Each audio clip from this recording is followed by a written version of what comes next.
Olá, meus amigos. Deus abençoe todos vocês. Ele abençoe mesmo. Que a bênção do Pai, do Filho e do Espírito Santo esteja sobre todos os que meditam conosco, que pensam os pensamentos de Deus, para que então possam saber qual seja a boa, agradável e perfeita vontade de Deus para as suas vidas. Bem, nós falamos ontem a respeito da epístola de Tiago, a epístola de Tiago aos irmãos da fé. Ele começa a sua epístola se identificando e em seguida ele fala, meus irmãos. E aqui no versículo 14 do capítulo 2, ele diz, meus irmãos, que aproveita se alguém disser que tem fé e não tiver as obras? Que aproveita? Porventura, pode a fé salvá-lo? Quer dizer, esse tipo de fé? Não. A fé tem que ter obras.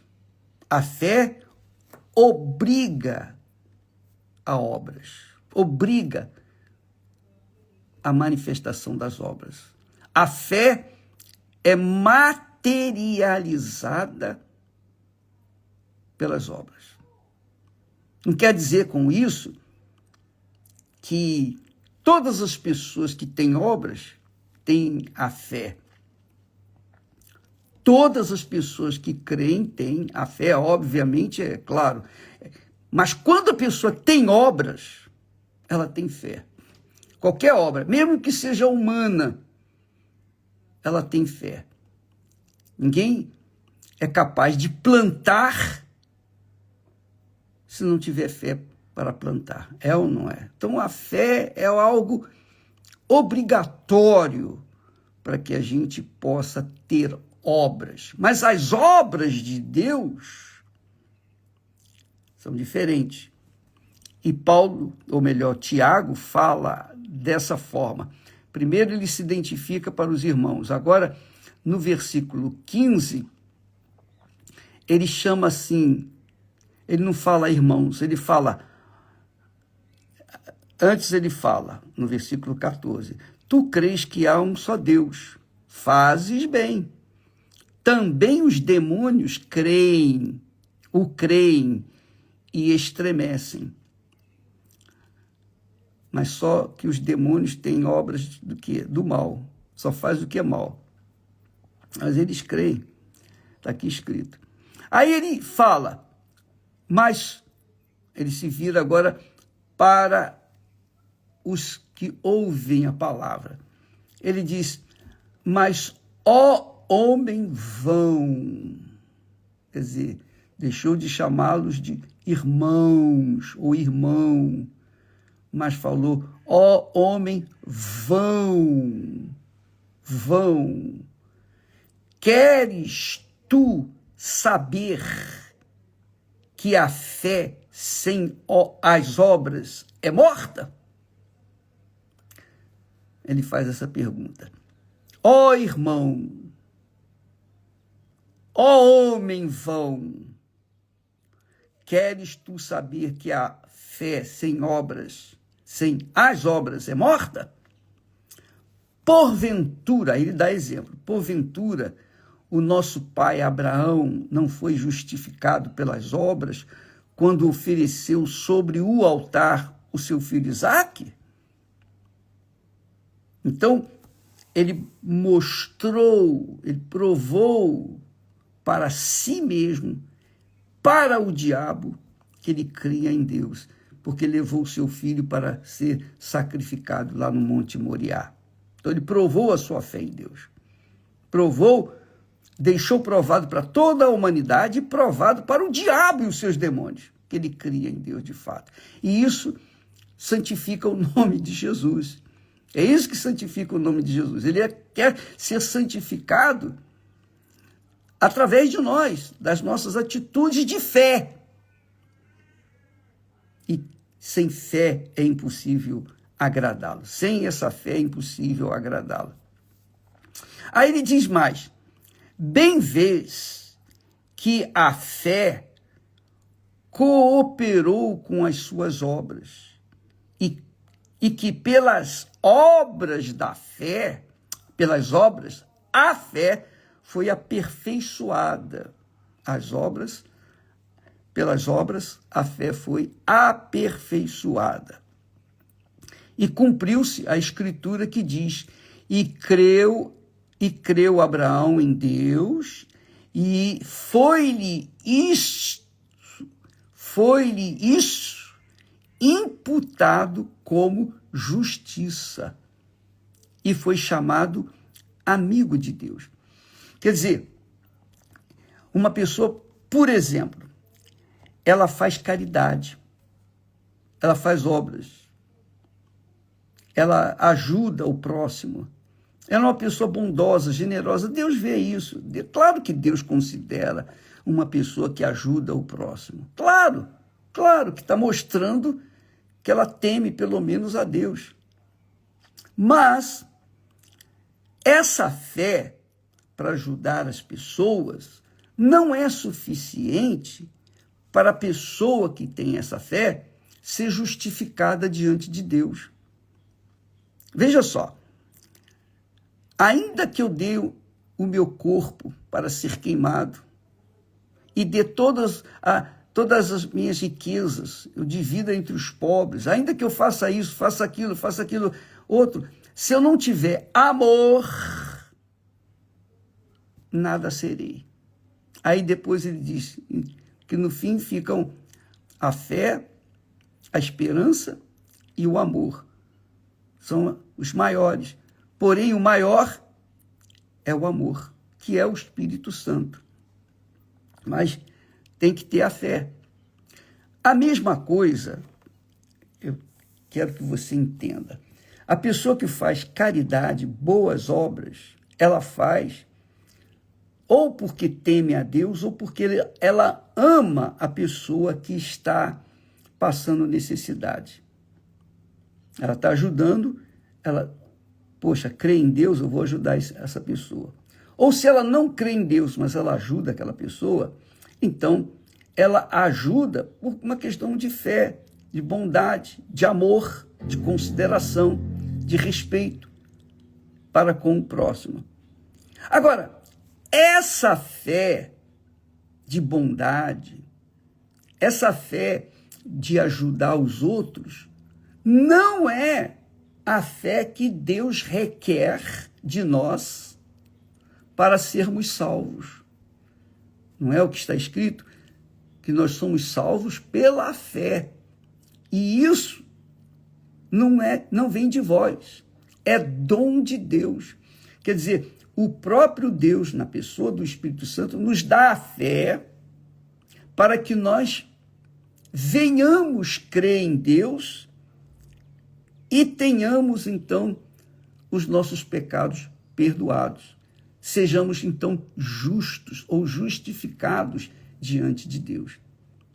Não é pelas obras, as obras da fé, por exemplo, de caridade, de bondade, de amor ao próximo, que nós seremos salvos, que nós somos salvos. Não, a nossa fé, a obra que Deus quer de nós a respeito da salvação, do perdão dos nossos pecados, é crer naquele que Ele enviou, Jesus, para morrer por nós. Então, quando a pessoa crê no Senhor Jesus, que Ele morreu por nós, então essa crença, esta fé é que faz a pessoa justa diante de Deus. Porque uma pessoa, por exemplo, que não tem condições de ajudar ninguém, uma pessoa que, por exemplo, é um morador de rua, suponhamos, pessoa que é moradora de rua, que ela está morando na rua, ela não tem nada. O que ela pode fazer de benefício para o outro? Nada. Então, se ela não pode fazer nada de bom para o seu semelhante, ela não pode ser salva? É claro que ela pode ser salva. Aí é que ela pode ser salva. Por quê? Porque se ela crê que Jesus morreu por ela, então automaticamente, se ela crê mesmo, ela vai crer que está perdoada, porque Jesus morreu para apagar os seus pecados. Ele pagou na cruz o preço da alma que nele crê. Quem não crê, continua perdido. Mas quem crê, essa é a maior obra da fé. É a obra que salva a própria pessoa. Eu dei meu testemunho já algumas vezes, mas vou repeti-lo. Eu, como jovem, 19 anos, eu aceitava Jesus como meu Salvador na igreja, mas quando eu saía da igreja, já não aceitava mais. Por quê? Eu era convencido pelo pastor, pelo bispo, na pregação, eu era convencido pelo homem que era um pecador e que eu precisava de um Salvador. Então, naquele momento, eu ergui a mão para o alto, eu aceito Jesus como meu Salvador, como que me perdoa dos meus pecados. Só que aquela mesma fé que eu tinha levantado a mão, que eu tinha aceitado Jesus como Salvador dentro da igreja, não era a mesma lá fora. Quando eu estava lá fora, eu não tinha o pastor ali para me convencer. Ninguém me convencia do meu pecado. Então, dentro da igreja, eu era salvo. Fora da igreja, eu era perdido. Quer dizer, na realidade, eu era perdido tanto fora quanto dentro da igreja, porque a fé que faz a gente ser salvo é aquela fé que o próprio Deus, na pessoa do Espírito Santo, convence a gente. Eu não fui convencido, eu não tinha sido convencido pelo Espírito Santo, eu tinha sido convencido pelo pastor. Então, por exemplo, se eu prego aqui, se eu falo, ensino, oriento, e você é convencida por mim, não vai acontecer nada. Você não vai ter obra, porque você creu em mim, você creu nas minhas palavras, mas você não creu que você era um necessitado de ser salvo, que Jesus morreu por você, que você estava perdido, que você estava perdido e que agora sabe que Jesus morreu por você, ele pagou o preço pela sua salvação, pela sua alma. E você assume Jesus. Isso é fé. Você assume Jesus, não só agora, enquanto nós estamos pregando, mas daqui a pouco, logo mais amanhã, onde quer que você estiver, em casa, no trabalho, na rua, na escola, qualquer que seja o lugar, qualquer que seja o ambiente, você está convencida pelo próprio Deus de que você já foi perdoada e você age, você faz a obra, digamos assim, da fé de acordo com a vontade de Deus. Aí sim, você dá para outra pessoa lá fora aquilo que você tem. Isso é obra da fé. O que você tem? Não, eu não sei muito sobre Jesus, mas uma coisa eu sei, ele morreu por mim. Se ele morreu por mim, então eu não tenho que morrer nos meus pecados, eu não tenho que ir para o inferno por causa dos meus pecados, porque os meus pecados já foram pagos pelo meu Senhor, o meu Salvador Jesus. Então eu assumo esse compromisso com ele e então eu manifesto ou materializo essa fé. E aí é óbvio que as obras da fé vão aparecer. Isso é muito, muito precioso, glorioso, porque Jesus morreu para nos salvar, e só Ele pode nos salvar. Nenhum homem, nenhuma religião, nenhuma igreja, nenhum pastor, nenhum bispo, nenhum ser humano é capaz de salvar o outro. Você pode salvar a vida de uma pessoa, como acontece com os bombeiros, as pessoas que salvam a vida de outras pessoas no fogo, do incêndio, da enchente, enfim. Mas salvar a alma, para a salvação da alma, que é eterna, só Jesus. E quem convence? Só o Espírito Santo. E quando ele convence, Ele dá a fé que vai ser materializada em obras. Aquela fé vai fazer com que a pessoa seja útil na mão de Deus. Então, nós temos isso dentro das igrejas. Nós temos muito disso. Às vezes, a pessoa é convencida pela igreja, pelo pastor, é convencida pela doutrina, é convencida pelos outros, mas não é convencida pelo Espírito Santo. E só ele convence do pecado. É o que Jesus falou. Quando ele vier, quando o Espírito Santo vier, ele convencerá do pecado, da justiça e do juízo. Então, ele que faz isso, é o Espírito Santo. É o Espírito Santo que convence a gente. E se ele não convencer, nada é feito. Ora, quando a gente está convencido pelo Espírito Santo, então a gente tem certeza, a gente está convencido da vontade de Deus na nossa vida. É isso aí. Isso também aconteceu comigo. Quando Esther e eu estávamos já noivos, casamento marcado, e nós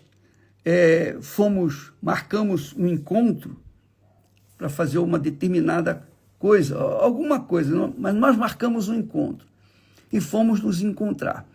Só que a Esther chegou 15 minutos depois. Eu fiquei muito irado.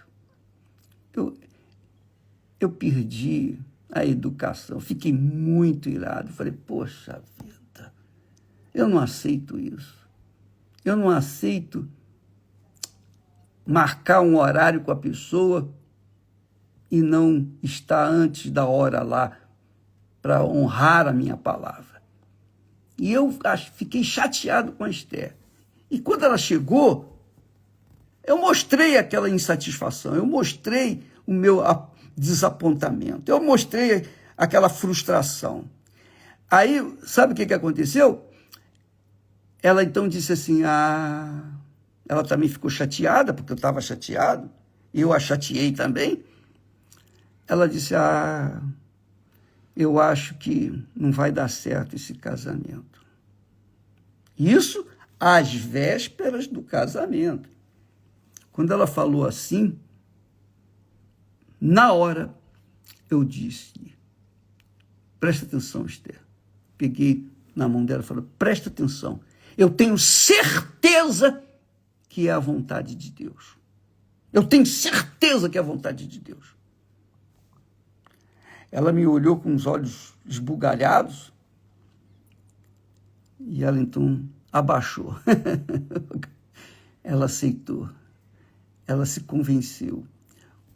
Não que eu a tivesse convencido, mas o Espírito Santo que havia me convencido do meu casamento com ela, na hora também veio convencê-la. Aí voltamos às boas, muito bacana isso. Então, quando a gente tem uma fé sólida, digamos assim, uma fé pautada na vontade de Deus, na palavra de Deus, de acordo com a palavra de Deus, obrigatoriamente a gente vai ter obras. É impossível não acontecer o milagre. Não acontecer o que está prometido. Não acontecer o que se creu. É impossível.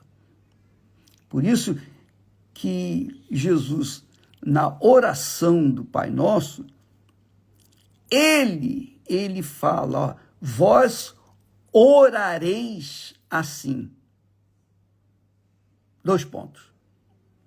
Pai nosso que estás nos céus, santificado seja o teu nome. Venha a nós o teu reino e seja feita a tua vontade. Quer dizer, Pai nosso que estás nos céus. Primeiro pedido, santificado seja o teu nome. Segundo pedido, venha o teu reino. E isso culmina afunila para que a vontade de Deus seja feita. Então, quem é filho de Deus, obrigatoriamente quer fazer com que a sua fé, sua filiação, o seu relacionamento com Deus venha se materializar fazendo a vontade do Pai. Foi o que Jesus fez. Eis que venho fazer a tua vontade. Se o próprio Filho fez a vontade do Pai, ele manifestou a fé fazendo a vontade do Pai, ele também requer isso de cada um de nós. Deus requer isso de cada um de nós. Então, quando nós temos uma fé sólida, fundamentada, alicerçada na palavra de Deus, não na palavra do homem, é a palavra de Deus. Quando a pessoa tem a sua fé pautada na palavra de Deus, ela tem a certeza da vontade de Deus e ela executa. Ela não tem medo, ela não tem dúvida, ela não fica dando ouvidos a qualquer resquício de dúvida, porque ela sabe o que Deus quer dela, está dentro dela a fé, e ela executa. Então, essa é a obra da fé maior. A obra maior da fé é exatamente essa. O caso, por exemplo, dos 10 leprosos. Jesus curou os 10 leprosos, mas apenas um voltou. Apenas um voltou. E aquele único que voltou, Jesus disse: vai, a tua fé te salvou. Essa é a fé que salva. Ele veio e reconheceu Jesus como Senhor. E isso que agrada a Deus. Se você, amiga e amigo, quer ter uma fé sustentável, quer ter a sua salvação garantida, a sua fé tem que estar funilada para fazer a vontade de Deus. Quando você crê, você vai fazer a vontade de Deus, independentemente do que diz a doutrina A, B ou C da igreja, do pastor, do bispo, seja lá quem for. Quer dizer, quando a pessoa tem uma fé sólida, é o que eu penso, eu creio. Quando ela tem uma fé sólida, ela quer fazer a vontade de Deus. Porque a fé revela a vontade de Deus para ela. Neste exato momento em que você está assistindo essa live, presta atenção, você sabe qual é a vontade de Deus para a sua vida. Agora, cabe a você decidir se vai executá-la ou não. Se você vai fazer a vontade dele ou vai fazer a vontade do seu coração. Porque se você quiser fazer a vontade do seu coração, você não vai fazer a vontade de Deus. Mas se você quiser fazer a vontade de Deus, você vai esquecer que tem coração, porque você vai atender à voz do Espírito Santo. Essa é a vontade de Deus para cada um de nós. E só é possível fazer isso se a pessoa tiver uma fé que tem obras, uma fé sólida, uma fé pautada na palavra de Deus, que foi a fé que agradou a Deus no caso de Abraão, de Isaac, de Israel, dos profetas, e até mesmo do próprio Senhor Jesus e os demais apóstolos, os apóstolos, porque era uma fé focada em realizar a vontade de Deus. Esse é o servo de Deus. Esse é que é, de fato e de verdade, filho de Deus. Porque quem é filho quer fazer a vontade do Pai. Só quem é filho quer fazer a vontade do Pai. Quem não é, quer fazer a sua vontade também. Mas não dá para combinar a vontade do Pai e a vontade da carne. Não dá para combinar a vontade do Espírito Santo e a vontade do coração. Não dá, não dá. Então, muitas pessoas tem dúvida sobre o batismo com o Espírito Santo, porque são pessoas que realmente não têm o Espírito Santo. Quando a pessoa tem o Espírito Santo, o próprio Espírito Santo convence-a. Ele convence a pessoa que ela é filha de Deus. Por isso que o próprio apóstolo Paulo diz lá, se alguém não tem o Espírito de Cristo, esse tal não é dele. Tem que ter o Espírito de Cristo para poder fazer a vontade dele, para poder materializar essa fé nele. Então, avalie a sua fé, avalie a sua fé. Porque se ela é uma fé sólida, custe o que custar, essa fé vai fazer a vontade de Deus. Mas se ela não é uma fé na palavra de Deus, ela tem conhecimento da palavra de Deus, mas o coração dela bate ou sopra pensamentos diferentes e faz outras coisas, é claro que ela não está fazendo a vontade de Deus, conclui-se que ela não tem o Espírito Santo, porque quem tem o Espírito Santo quer fazer a vontade do Pai. Aliás, Deus nos dá o Espírito Santo justamente para isso, para que nós saibamos qual é a vontade dele e tenhamos coragem, a fé, para executar essa vontade na nossa vida, para que o nome dele seja santificado em nossas vidas. Eu espero que você tenha compreendido essa mensagem, você tenha entendido, para você poder se avaliar e verificar quem é você diante de Deus. Qual é a sua fé diante de Deus? Qual é a tua fé? É uma pergunta que a Bíblia deixa. Qual é a tua fé? Que Deus abençoe a todos e até amanhã, em nome do Senhor Jesus, nesta mesma fé. Até lá.